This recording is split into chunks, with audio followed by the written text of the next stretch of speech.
here tonight to reframe our understanding of tension. Not only your understanding, my understanding, but really the mainstream's understanding of tension.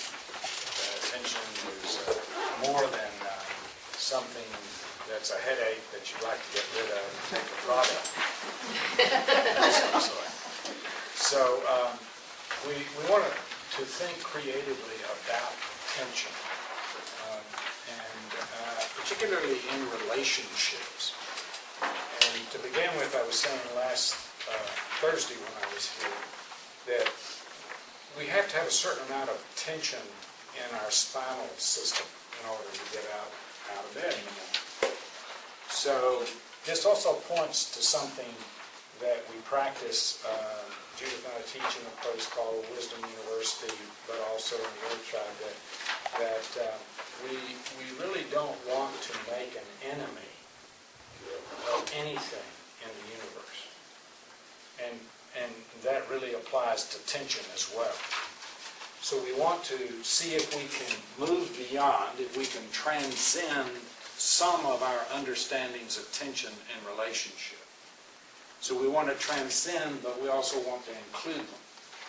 So, for example, we want to move beyond the notion that to have a healthy relationship, you have to learn how to fight fair. That's a good idea, but we want to go beyond that. We want to move beyond the notion of mediation. We want to move beyond the notion of resolving conflict resolution. We want to move beyond the notion that if you share your feelings, everything's going to be okay. Which is in the air, right? So, in short, we want to move toward a whole understanding of the universe as it is really runs on omnidirectional tension. Every direction. We'd like for you to leave tonight with about 8 signposts. And we have, typical of Will and Judith, we have enough material here for about 2 weeks. So we're just going to touch on 8 of these signposts. And maybe later on, we'll do a workshop around here where we'll go much deeper into these. So another of our aspirations is for us to define what tensegrity is. And before we go into that, though, yeah, let's just take a few moments, and if you'll just put your papers down, and we're just going to do a little brief inner journey. Very brief. So if you just be willing to close your eyes or just look down and go inside and let your attention ride on your breath for a moment. Just take a few breaths and pay attention to your breathing.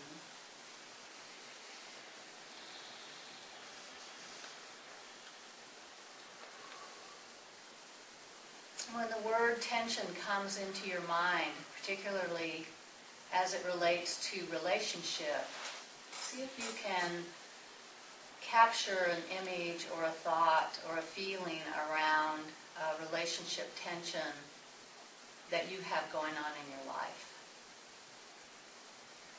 In any aspect of your life, work or family, marriage, children, relationship with yourself, any area where you feel a sense of tension.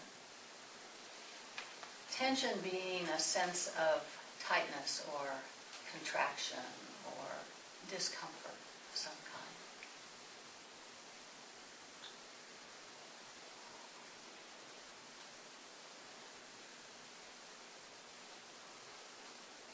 So I said this would be brief, and it is brief because I don't want you to linger on that, but just to have an image, thought, feeling within that you can relate to in this talk. So just open your eyes and come back into the room. that little piece of news. Okay. I'm going to pass out another handout you can look at. Let's see. Oh, yeah, there it is. So, the first signpost is a word called tensegrity. Isn't that a great word? That's a word that was invented by Buckminster Fuller to describe an invention of his called the geodesic dome. And you're going to see a picture of that. So as you get that, it's a contraction of the word tension and integrity. So Bucky Fuller is a remarkable scientist, and there was a period of time when he was teaching about how the universe is held together through a whole system of interrelated tensions, even as our bodies are. And he was not getting very much attention until there was a World Fair, and he created a geodesic dome. I believe one of those pictures there. And it kind of blew the corporate mind of the globe at that point. So we want to use this as a model.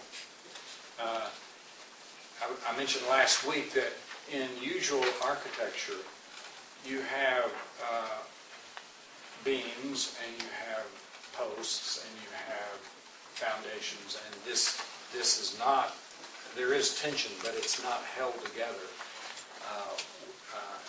in a structural way that he was seeing the universe. And let me read a couple of his statements. Tensegrity describes a structural relationship in which the shape or form is guaranteed. The shape or form is guaranteed by the tensional behavior of the system or the field. So gravity is a good example of that.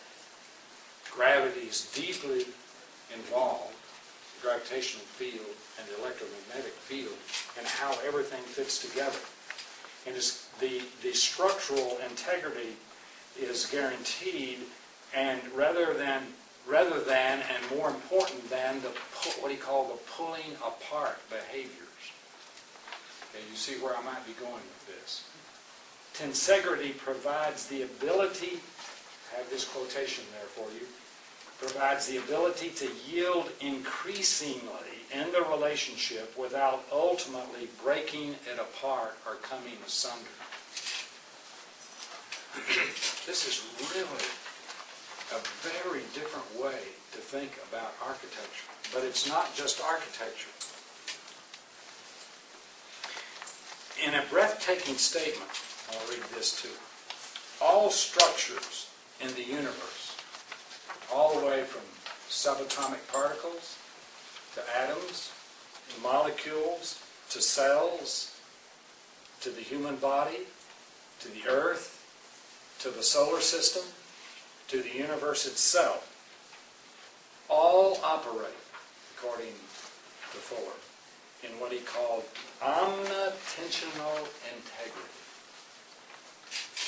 Tension in every direction. And so when we start to apply that to our lives, it gives us a complete new proposal for what is going on with us in our relationships, in intimate relationships, and at work, school, on the freeway, and so on. One of the reasons there was such a resistance to the geodesic dome was the mainstream notion about tension in Western civilization is that you want to get away from it as much as possible. So we're proposing tonight, here are some signposts for us to use in our relationship, not only with each other, but with the trees, what Sheila called more than humans, everything around us, how to utilize and even create tension in order to make things better. I'll say that again. For us to not only utilize, but create, recognize, and engage tension in order to make things better. And not only to make things better for us in a dyad or a triad, but also to make the universe itself better in an evolutionary way. So one of the aspects of Fuller's idea was that, and we know this from quantum physics, that everything affects everything else in the universe instantaneously, faster than the speed of light. So that's a whole other discussion for us to get into at some time. But this is where frontier science has taken us. So I'm going to pause for a moment there. Yeah, now we're going to do something kind of fun with our bodies, so your body can begin to experience what might be a form of tensegrity. So I want everybody to stand up. It's really going to be very simple, not much is going to be required of you, but you need a partner. You either you play with or someone else. And so we're talking about how tension is fundamental to structure being solid and solidified without having to be squares and blocks. So the first thing I want you to do is just with your partner, just touch your hands together and see kind of how that feels. Kind of move it around a little bit. It's okay, right? Okay? Is there any pressure? Not too much pressure. So that's sometimes that's how we are in a relationship. We're sort of moving together, okay, it's a little bit soft. But it's really not about tensegrity. So now what I want you to do is to take the forearm of the other person that you're standing with, pull back just a little bit. You're not trying to pull somebody over. You're just trying, bend your knees. You're trying to reach a balance with that person. So they know you're there. They know they can depend on you. You can feel the strength in that pull. It's a pull, but it's strong. You're not trying to tip them over. You're just trying to hold that tensegrity. Does that feel different than the hand? Strong. Strong. Strong. It'd be hard to break that bond. So that gives you a sense in your body of what tensegrity feels like. You can trust it. It feels, even though there's tension there, it feels solid. It feels like you're really connected. So as we get these signposts, see the paradoxical thing about release is that you gain release by utilizing the tension itself, or strength. So generally we think about release from tension as being like that. But we're really saying that there's something different, that you get strength by doing some of the things we're going to talk about in these next signposts. Yeah, so signpost number 2, we've got signpost number 1 is tensegrity. We're proposing that strength comes out of the dynamic tension of opposites, which might sound a little strange because opposites are often kind of create tension. But this is a very important issue that we're talking about. So what are opposites? Just come up with some opposites. Black, white, cold, hot. North, south. Good and evil. Good and evil, high and low, fast and slow. The universe is really made up of relationships, and often they're relationships of opposites. So when you think about relationships, you think about the universe, everything is related to everything, like Bucky said. It's all in one mass. But in relationships with each other, we don't necessarily think about it that way. Just think about the first time you fell in love, or the last time you fell in love. Most of us here have had an experience somewhat of falling in love. And, you know, what happens a lot of times is that we kind of go into a mode of romance where the habits and the little proclivities of our beloved are so cute.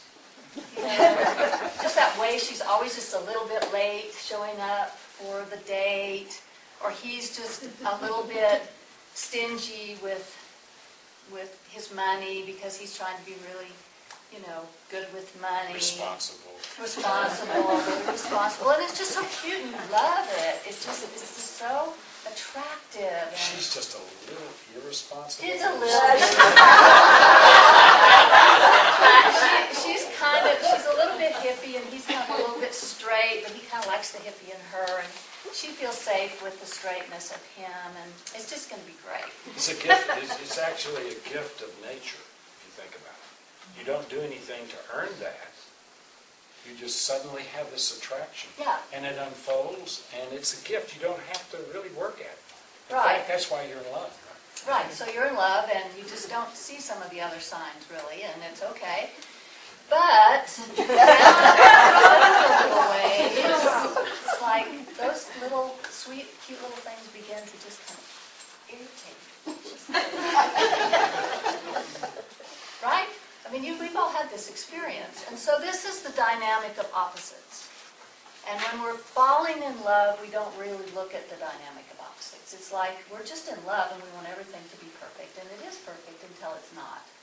And so, and this is around everything, not just falling in love, because opposites attract and opposites push apart and create tension. These opposite energies create tension. So, you want to say anything about our relationship? Yeah.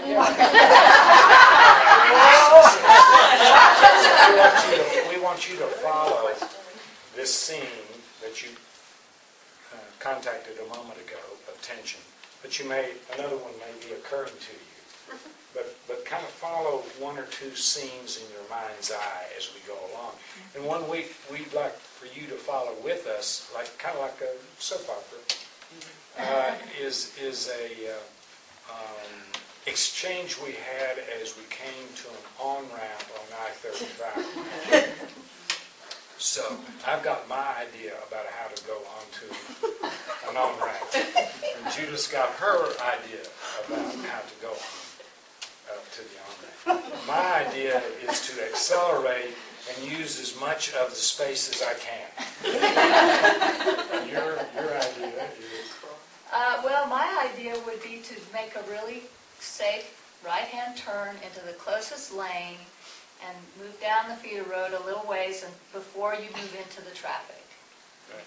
So just rather than going like this, you move like this, and then move over into the traffic. So the scene is, I pull out, and so I come across one lane into the lane that's going to go onto I-35, and there's a car right behind us, and I don't think he sees us, so he begins to pull over, and in a miraculous way, I save us. by doing a very quick maneuver, which moves the car quickly. And I do, what the hell just happened? Then I'm saying, she's distracting me from my driving. Okay, so we'll follow that. Yeah. There's quite a few little examples in this example that are important. But generally the thing that's important in relationships is to recognize that there's differences. And that often they're opposites. And often it can lead to right and wrong, quarreling, wanting to change the other person, thinking there's something wrong with them because they don't think the way you do. I was raised this way, you were raised that way. And it's normal and it's typical, but it can be erosive to the relationship if there isn't some way to kind of get beyond that, get to a place where you can really notice that within us as well as without us, we're filled with opposites. We're filled with tension inside. You're wanting to make a decision about something, and one part of you says, that's really not a very good idea because you can't afford it. The other part of you says, I haven't been on a vacation for 6 years, my job, and I don't care if I can't afford it. I need it for my mental health and physical health. But you really can't afford it. I mean, if you were being practical about this, you're going to really be sorry. Right, I mean, we have those kind of conversations with ourselves. That's the tension of opposites. Right, and you, Judith, just used a word that's really key to our proposal here, and that is the word difference. So opposites mean there's a difference between us, right? So if you look at one of the handouts there, you see two pictures of seesaws. So if you think in any situation, whether it's a friendship, at work, or teacher-student, where there's always this balancing that's going on. So that's where we're going with this, is finding the balance, because the strength came when we were doing this in the balance. So if the pull is going one direction more than the other, then you lose your strength. You follow me? Now, Gregory Bateson has been a teacher of mine, and he defines information for us in a brilliant way. He says, information is difference that makes a difference. So there's a lot of data that comes through your computer that is not information, according to him. You know, we saw this young 9-year-old girl from South Africa quote a poem the other day in a YouTube that came across. That you see it, Lily? Yeah. And it was like 3 or 4 minutes, but it was a difference that made a difference. And you can think about pieces of information that come through your system that makes a difference for you in a particular moment. It usually makes a difference because it creates a tension between where you are and what the information is saying to you. Are you tracking with me on that? Yeah. Okay, so this is signpost 3. In order for there to be tensegrity, there has to be the creation of a safe space that holds the opposites. This is really important, because if we have all these tensions pulling us here and there, in a relationship, in a classroom, in a bedroom, in a kitchen, there has to be some kind of space that holds the tension. For example, we've been together for 40 years, and so we created these 2 businesses, and one of them was the for-profit one, lasted about 20 years, and the nonprofit is still going on. And we also had 2 children, and we had a lot of demands on our lives, still do. So we decided that we would create a day during the week that would be totally devoted to our relationship, both our business relationship and our marriage. And so for these 40 years, we pretty much kept that. It took us probably 5 years of floundering in order to come up with that plan. But that's a safe space for us. So if tension on the on-ramp comes up and we can't handle it in that situation, then we know that we have a space that we're going to be able to go to find the balance of the seesaw. And there are many ways for us to do this in different situations. Like another area, safe space, was mentioned that we have a Earth Tribe gathering once a month in the Hill Country where we have a sweat lodge. And a sweat lodge is a geodesic dome created by ancient people that is held together with tension. It's a geodesic dome.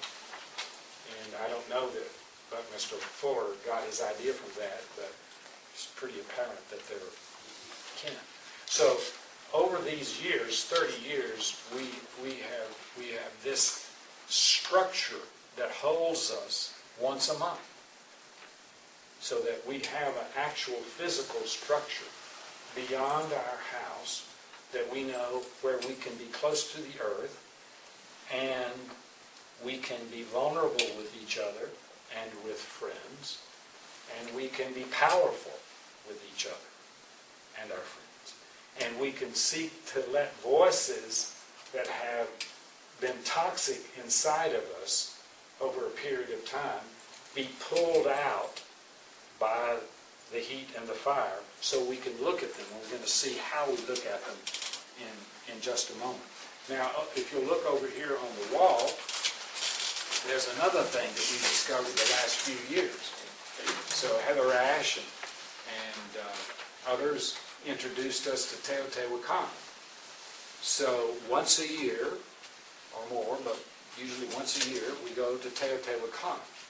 Because we've found that this is an event more than a spot, an event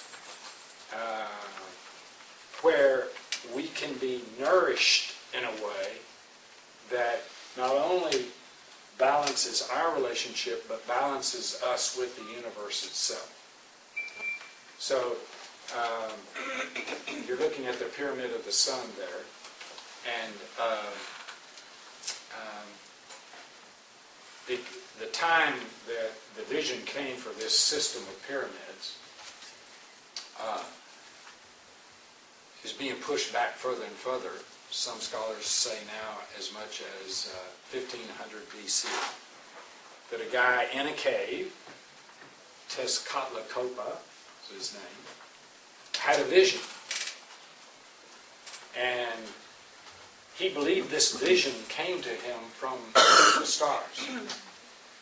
And the vision was clear enough that he built the system. He and his Toltec brothers and sisters built the pyramids in a model of the solar system, when Western civilization hadn't even figured out that the sun is the central force in the solar system. They also knew the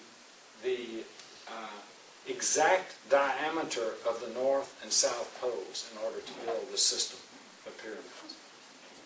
So I like to go there because there's a cosmometry to it. There's a geometry to it where the forces help rearrange things inside of me. There are many different ways. Some people like to go to church. There are different kind of safe settings for you to go to that will help you hold these opposites. So think for just a moment, safe space can be a tree. Safe space can be a garden. Safe space can be a walk. A 30-minute walk. So what we're talking about when we're talking about safe space is a place where you can gain a certain amount of awareness. Because it's hard to be aware if you're in a tense situation, when you're in a sense of opposites. It's hard for your awareness to rise above what's happening, because you're in an emotional space and your brain is in an emotional space. And so it's really important to think about, how do I get safe space? Not that you're in any huge danger. I mean, for some people it might be if it's an abusive relationship, but most of the time it's really not dangerous, but we still don't feel safe because we're so fired up with the emotional sense of how we've gotten into this oppositional place. So I want you just to think for a moment. Maybe you can close your eyes or not. You don't have to close your eyes, but just think for a moment, if you have a safe space, in this context, what we're talking about, and where it is, and to share that with the person that's next to you. That's your diet partner. That's your diet partner. Yeah, for example, just popped into my mind the back porch when I was growing up and my dog. Mm-hmm. So when I was out of sorts with the family dynamics, that was a safe place to go. Mm-hmm. So think about that and share that with your partner. Okay, so now you've got a sense of the flow of these signposts where they're leading you, led you to a safe spot, because once you realize that life is made up of opposites, and the material world, the manifest world, the eternal world, is made up of unity, and there's a unity underneath all of this, but the creative process has somehow seen fit for us to be in tension with each other and all around us. So you need safe spots, and then something begins to happen if you keep working at it. So, see, I'm driving down the road trying to get on the freeway, and this represents a space that most of us have in our lives. That is that part of us that drives the car, that pays the bills. That usual part, and that part has the job of keeping us safe and protecting us. And we develop all kinds of different strategies for that, most of them unconscious. But the whole idea is to keep things safe. So we have that part of us. And then we have these vulnerable selves over here. So I'm on the freeway, and the guy's coming at me, and I, over here like this, I've got peripheral vision, lightning quick reflexes, just as short as Superman, over here like this. And then Judith said, I'm thinking, wow, I did good. Judith says, What the hell just happened? so now I'm shifting out of this. I thought I did good. So now I'm into the vulnerable side. All right? But it's still dangerous. I'm still trying to get on the freeway. And also, I don't want to have a fight while I'm trying to get on the freeway. But I'm not happy. So I don't show that I'm hurt. I show that I'm what? Angry. Okay. So that's really not going to help much, because then you're feeling what? He says, I just saved our lives. When I said, what the hell just happened? Well, I just saved our lives. And I'm really tired of you trying to tell me how to drive. So now we've got a kind of tension where, depending on your perspective, one of us is here and the other one's there. So now what's needed is a safe container for us to explore this. So then the possibility of an aware space develops. So I think this is really important for us to realize that in the 40 years that Judith and I have been together, we've been practicing psychotherapists for all those years as well. And we've discovered, I early on asked myself the question, and actually one of the reasons I think we were attracted to each other is that we thought if we were both therapists, we'd get a free pass. but eventually we saw that no matter what you do, you're in tension. Okay? So, what is the purpose of that? What is the purpose of that? Of tension. Why is tension in the universe? And particularly with people that you really, really like or love.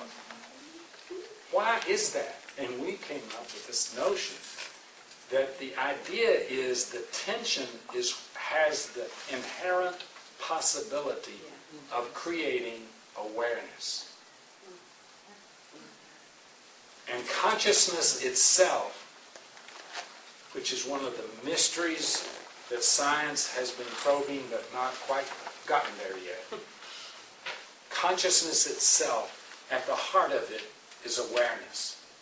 So if everything is in tension with everything else, and the seesaw is moving, and you somehow, in a safe space, can begin to get a little balance, out of that balance comes more awareness.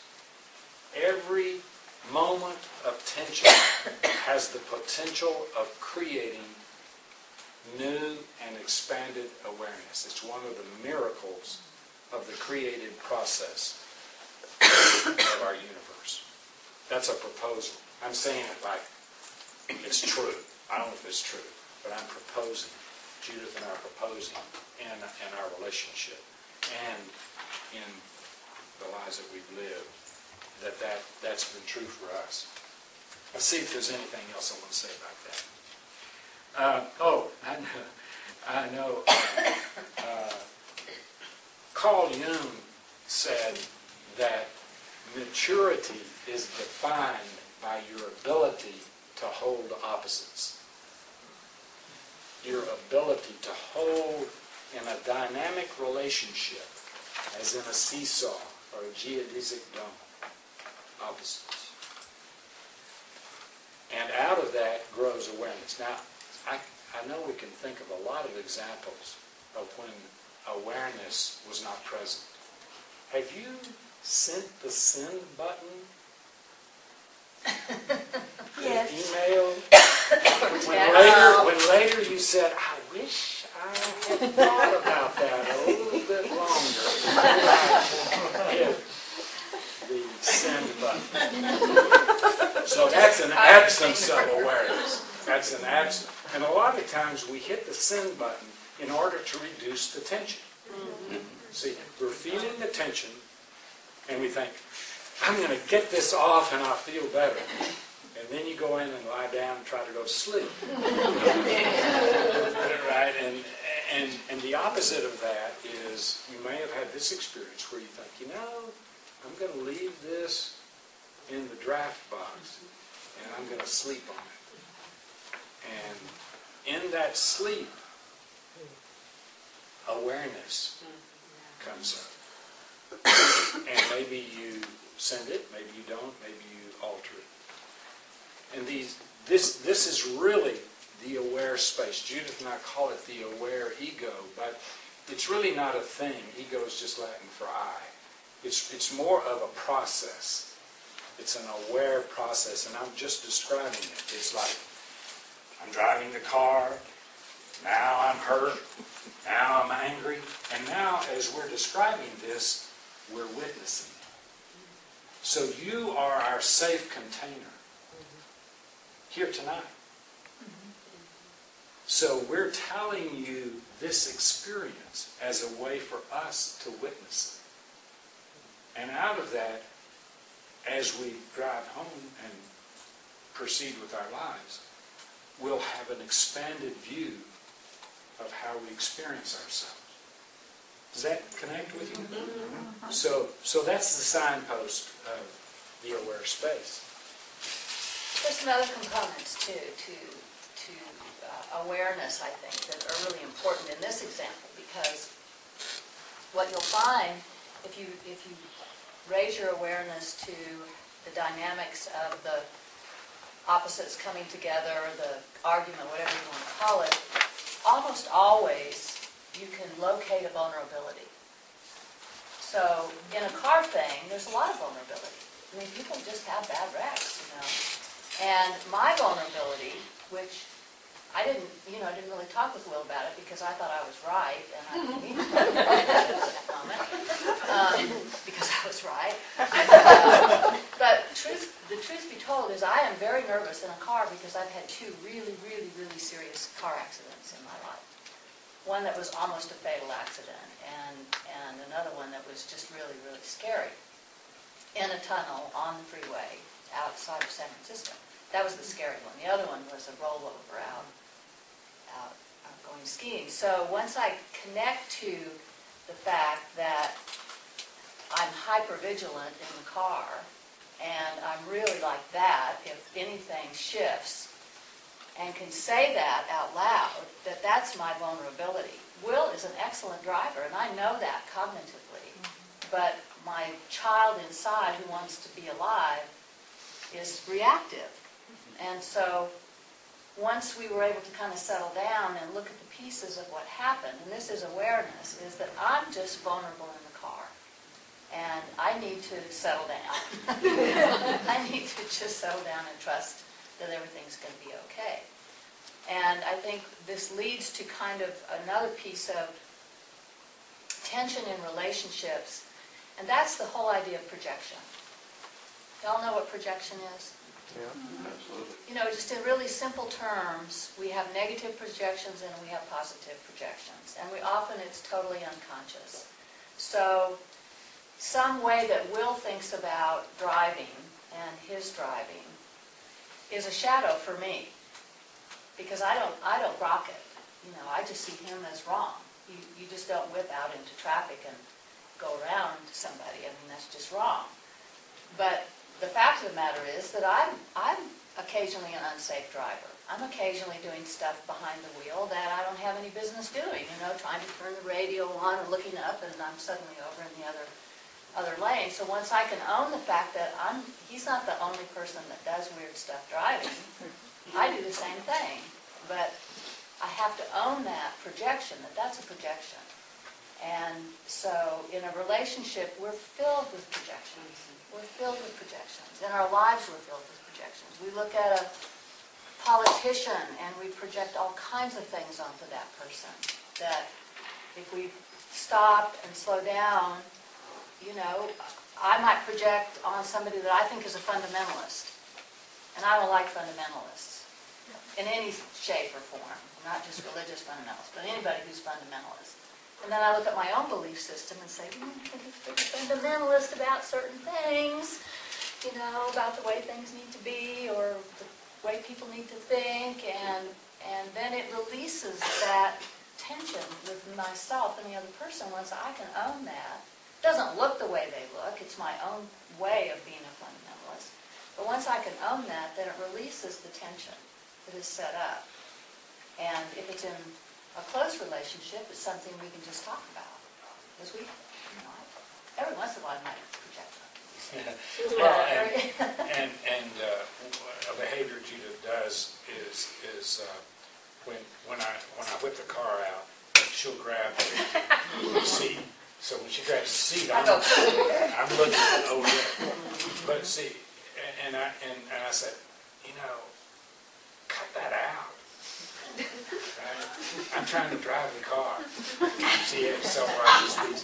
So, but what I don't own is how vulnerable I feel. See, how vulnerable I feel. The fact that I say I saved our lives, besides bragging, is that I recognize the danger. And we're going to see how important it is not to get stuck in a particular place in a few moments. So, let's see. Now, we get to feeling better. So you're helping us. So you come, I don't know if this costs anything. Donation. So, okay, so you come and you think we're going to enlighten you, so now you're helping us. So that's what's happening. But this is not the first rodeo we've had on the freeway. So we've been through this before. But we reach that seesaw balance of tensegrity, where we're in balance, and we think mistakenly we want to stay there forever. That is, we find a groove, we find a pattern. You do this at work, you do this on vacation, you find a pattern, and once you find that pattern that feels both interesting and safe, you want to capture it if you're human. And so the next thing that happens, the signpost is... Well, are we talking about patterns? Yeah. Yeah. Disturbing the patterns can create tension and can lead to tensegrity. So it's often a really good idea to disturb the patterns. If you've been in a long-term relationship, like Will and I have been, we have to consciously disturb our patterns because we know each other so well and we're so tuned in, and we just kind of rock along and walk along, but it's good, but it's really not very juicy, and it's really not very you know what I'm saying? I mean, it's comfortable, it's good, we like each other a lot, but it's not going into a bigger picture. It's staying in this picture. So we do things like take a vacation. Spontaneously, not something we've planned forever, but just, just get out and do something totally different. This is the way, according to Ilya Prigogine, Nobel Prize winning physicist here at the University of Texas. It's the way the universe works. It's the way the universe works. So if you think about this as the ground of reality, and you fit that together in a tensegrity or a dome, and you get it all fit together, life comes along, the process that's life, and shakes you loose. Death, illness, changing job, so on. And so you start to drift from this equilibrium, he called it. And as you drift, the structure that you're in, the structure that your life, he uses this wonderful term, becomes a dissipative structure. That is, the energy that you had here dissipates. Until finally one day you realize you're off over here in a structure that's not really connected with the juice of life, like you were talking about. So the disturbance is necessary in order to create more possibility, for more awareness. So a lot of the challenges and tensions that come along eventually often shatter this form. And that's true whether it's in a friendship or a job or in a nation. We're in the middle of that right now in the United States. We have drifted so far from our connection with each other that we're really close to shattering. And shattering is not all bad. The form that we've had, the equilibrium, the balance and the seesaw that we've had, is really out of balance. One way, then the other way. And the possibility then is for another form to arise. And he used this beautiful statement, did Prigogine. We have to have the courage to dissipate and let the form die. And then we descend into the sea of chaos and confusion. And out of that, then eventually, a new form begins to form. A new coherence, a new way of being, formed by the awareness.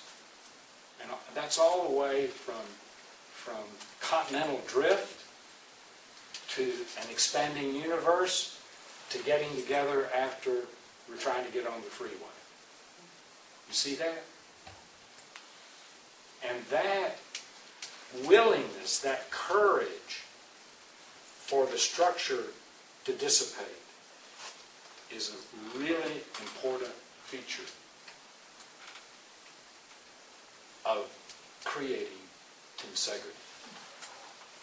So, we're just about done. I do want to say one thing. When you create,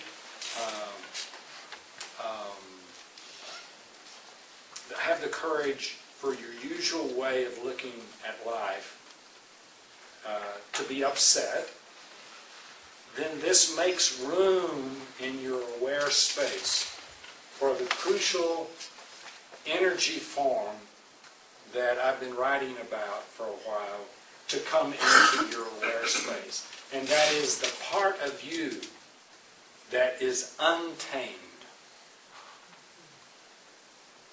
The part of you that is not at home in air-conditioned space. The part of you that is at home in the more than human, the more The peacock agrees. That was well timed. peacock, right? Yeah. So this is not the answer to our lives, but it's the part of us to sit on the other side of the seesaw of our civilized selves. So Judith and I have been proposing that in order for us to be a part of the balancing act of Mother Earth, we humans are going to have to let into our lives this wild heart, this untamed part of ourselves, this part that listens to the peacock as a disruptive force in this procedure to help balance us out. And when we do that, then it opens the door for roles and souls. Roles and souls. That's another class. Yeah, I think we better Yeah, wrap it up. let's leave it at that. Yeah. Just to say one word about the eighth signpost, that as you achieve tensegrity and as you are willing to drift far from equilibrium and willing to be shattered and willing to be brought back together, then the roles you assume in life will get closer and closer to your soul. So we'll save that for another time. Cliffhanger. Yeah, well, right. Yeah, that's the main reason we're here. No, we speak a civilized tongue. We speak with the language of Western civilization here in this room. And this wild heart, that I was saying, speaks a language that is known to the animal inside of us. And that's the part of us that is able to connect with the field and the sacred web around us. And that creates the possibility of balancing our environment. And that is the question. This is our question for our generation at this moment in the human story. Can we balance with tensegrity humans with the more than human environment?